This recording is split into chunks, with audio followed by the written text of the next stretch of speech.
Good morning, dear students. So today in 11th standard, we start new topic that is tense. So my dear students, you might have studied all the parts and the tenses even, but to have a rapid revision and to discuss something new things about tense, we have this topic in our syllabus, 11th standard. So before I start, let's discuss two important things.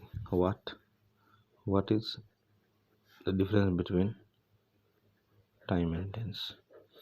Most commonly, you might have spoken to the people what is the right time, or how many hours have been spent in your watch, or what is the time in your watch, like that, isn't it? But you never asked what is the tense in your watch. Got it? So there is basic difference between these two. Before moving on, you must know. Actually, time is a natural phenomena. Okay, while tense is a part of natural phenomena. This part tells us what has happened, what is going on what will happen. Means to say, it is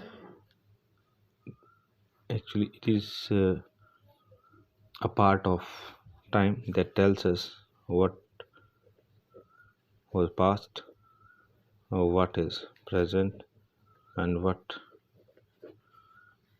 will be future. Okay, but it never tells us the thing like this. Simply, I should say, time is a measure unit and tense is a mind unit. Okay, so this one is the thing. Now, uh, basically, we have three main tenses: present, past, future. These are the three main. But before going on, let's have a discussion about sentences. What is a sentence? A group of words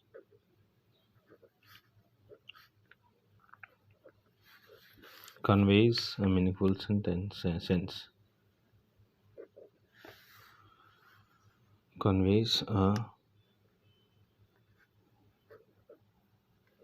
meaningful sense is called sentence.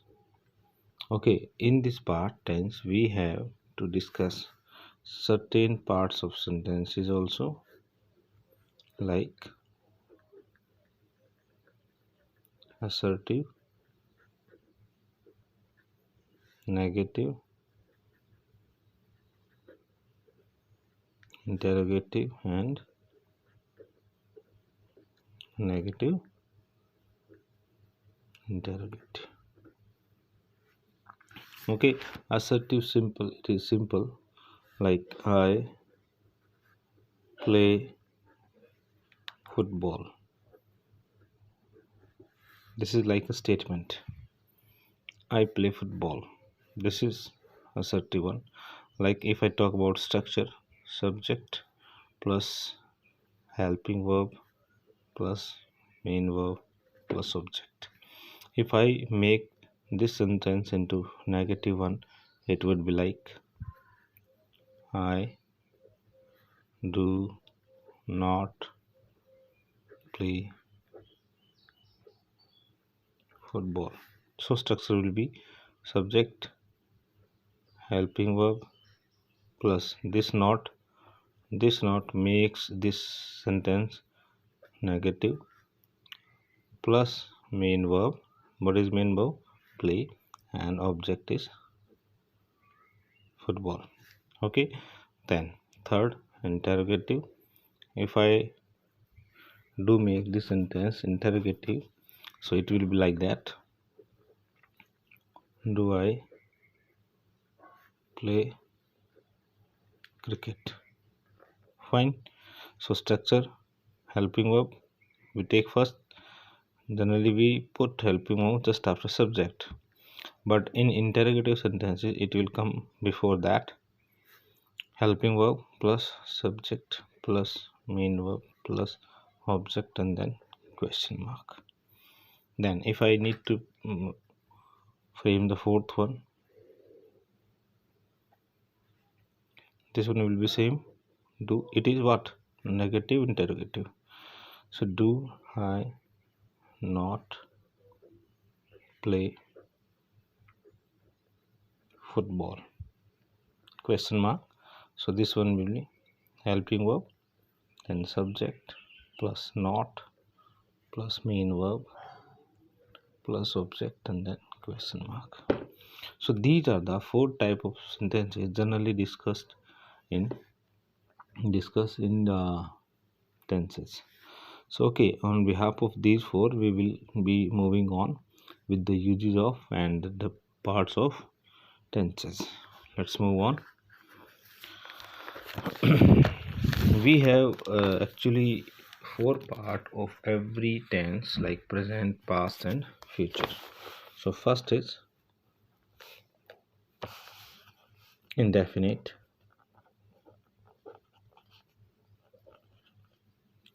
In grammar language it is called indefinite. Simply we can call it simple also. Second one is continuous, or the second name of this continuous is progressive.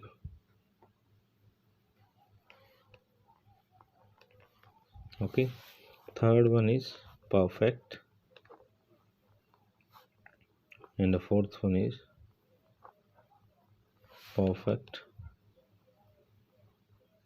continuous. So these are the four one.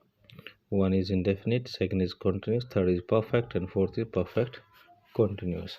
My dear students, these are the four parts that carry on with all kind of tense, whether it is present, whether it is past, or whether it is future. Okay, so it goes on like that. So first of all we start with present indefinite. Present indefinite tense. Okay, so what are the key points of a tense? First one is form of verb, and second is helping verb.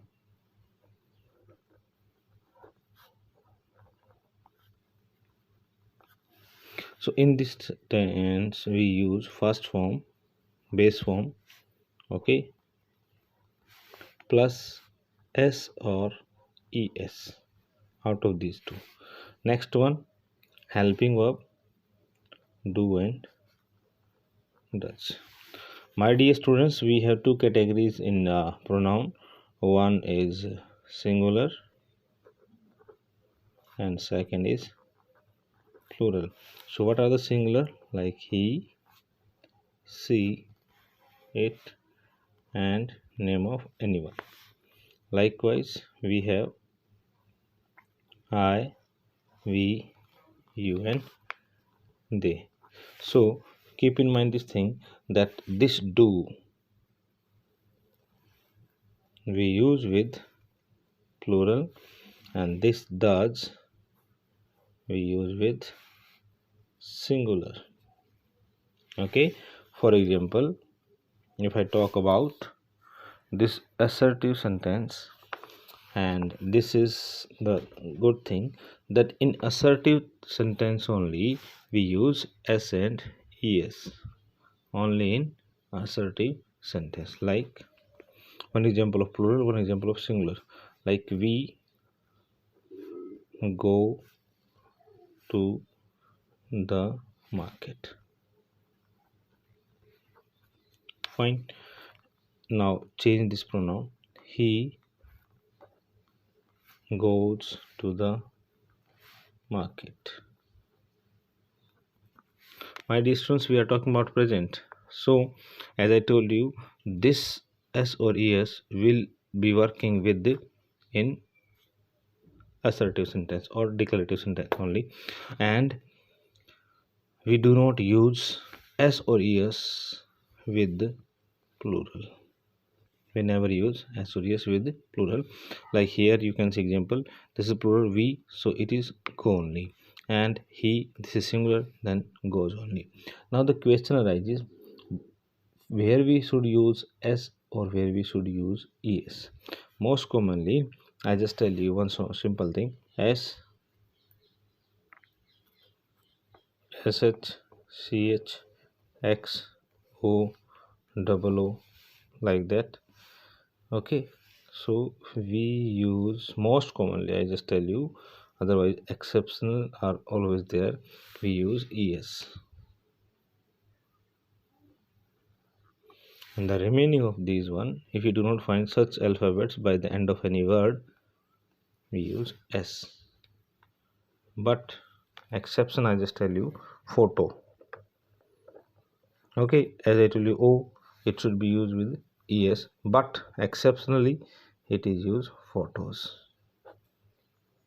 Okay, so in some cases you just need to be very careful, but most commonly I just tell you, if you found any word ending with s, sh, ch, x, o, and oo, so we use es. Now after discussing all these basic points, we go with uses of indefinite tense, present indefinite tense.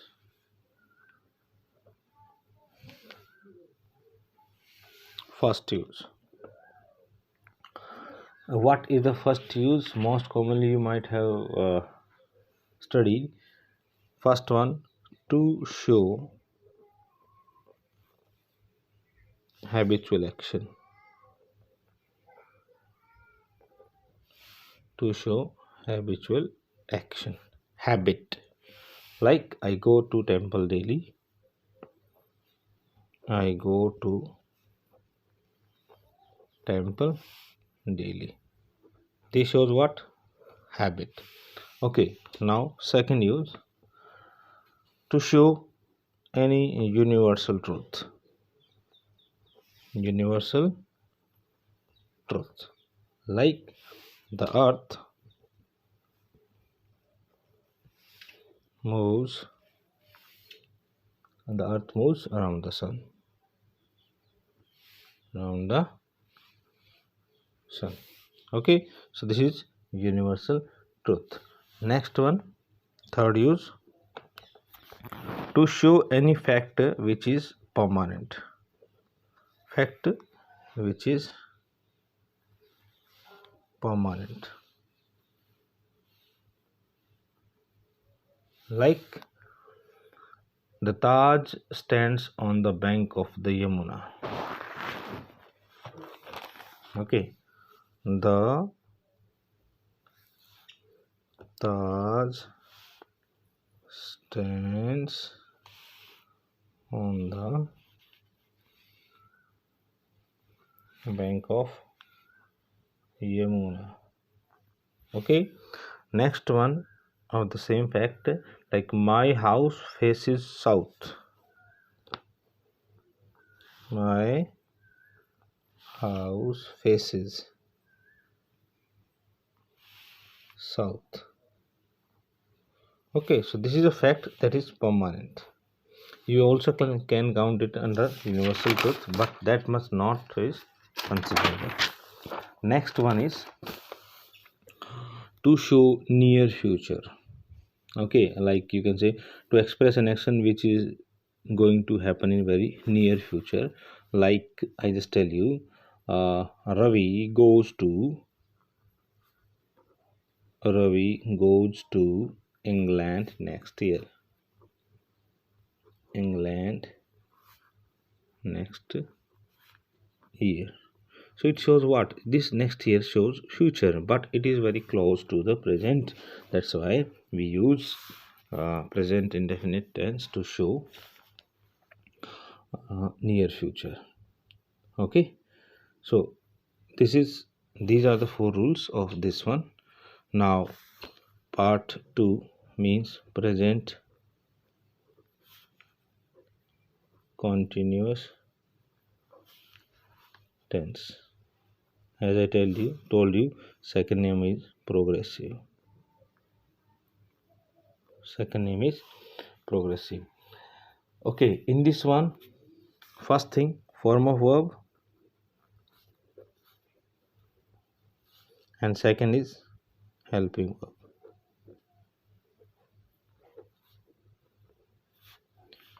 Form of verb, first form plus ing.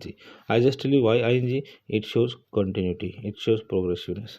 Next, form of verb, helping verb, is, am, and are. Is we use with singular. Okay, am, very different. I only, and are with the plurals. Okay, with singular we use is, with the plural we use are, and we use am with only with I. Okay, so come to the part uses. First use to describe the continuity. Okay, to describe the continuity. Like she is singing now. She is singing now. I am reading now. I am reading now. She is what? She is am. Okay, with singular is I with, and singing, and reading. Ing shows what? Continuity. Got it? Now second use. Second use is to express an action. To express an action. Fine. Which definitely planned for the near future. Okay, definitely planned for near future. Got it? Like he is living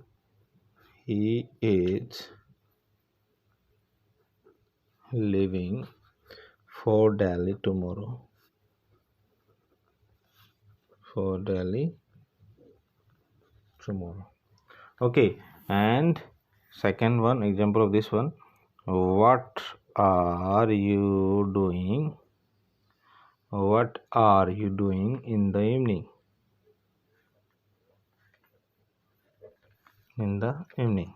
Okay, so these two shows what? These two sentences shows a plan for near future. And I just tell you one more thing in this same context, dear students, like is, am, are.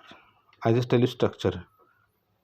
Going to, then first form of verb.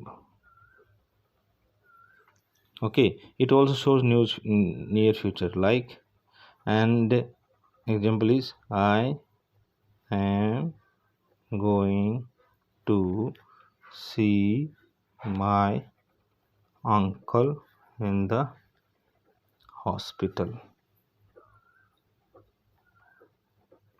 Got it? Structure is I am, okay, going to. Got it? This going to, after first form put first form, see there, my uncle in the hospital. So this shows what? It shows very near future. And in this context, my dear children, the things are going to be more sure than future. Okay, it is like I just tell you, this is past, this is present, this is future.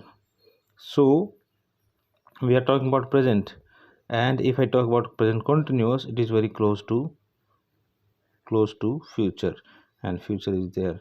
this is present, and this is past. So it is not future but very close to future. So this context is very important for you. You should learn it. Like anyone, anywhere, if you see is, am, are, like I have written this sentence, then going to plus first form and then the object, remaining object comes, it shows near future in present continuous tense. Okay, it's very important for you. Now next one is present perfect tense. Understood? Now helping verb has and have, and form of verb first form, third form. Has we use with singular and have we use with plural. Understood? So come to the topic, means uses. The best use of this particular tense is to show an action that has been completed recently. Okay, recently means presently. Like I just tell you, I have completed my project. So this is first thing, have is used with I, like I told you, with plural. Second thing, third form. Okay, third form is there. And what is the use? To show an action that has been completed recently. So I have completed my project. So this have shows us that recently, very presently, the action has been completed, means my project has been completed. So best use of this one is to show the completion of work in recent time. Second use of this one, to describe an action which has just occurred but the time is not given. Okay, when the time is not given, means action is same. Like recently we have discussed that to show an action that has been completed recently, but second use of in which the time is not given. Like example was, I have completed my project. Okay, my project shows us that the action is done but time is not given. Second example, I just tell you, he has sent me a message. He has sent me a message. So action is done, message has been sent, but the time is not given. So this is the next one where time is not given. Then third use, very important use. Okay, to describe a past event, okay, having some connection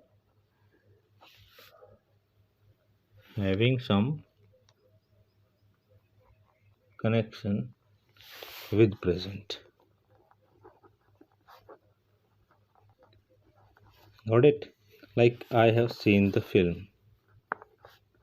I have seen, or simply you can say watched the film. Action is over, it's become past, isn't it? Watched, but it has some kind of effect in present time. Got it?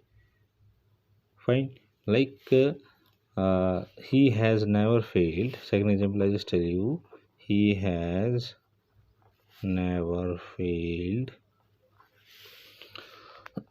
in any examination.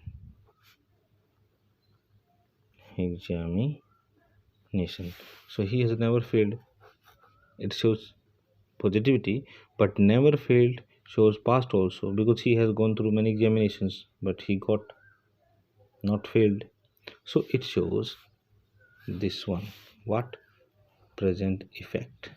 So it shows present effect. The action is over but shows us present effect. Now next and last one for today, present continuous tense. Helping verb has been and have been. Okay, and form of verb, first form plus ing plus since or for, and we use since for point of time. Point of time means fixed time, and for period of time that is not fixed. Okay, so I just tell you continuous, so ing makes it continuous, and perfect, first form, or has or have been makes it perfect. Example, first one, to show an action. First one, to show an action, which began in past,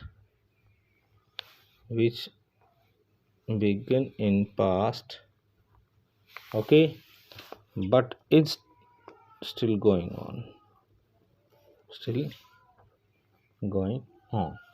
One of the best use of this tense is this one, like I have been reading. Example, I just tell you, I have been reading a book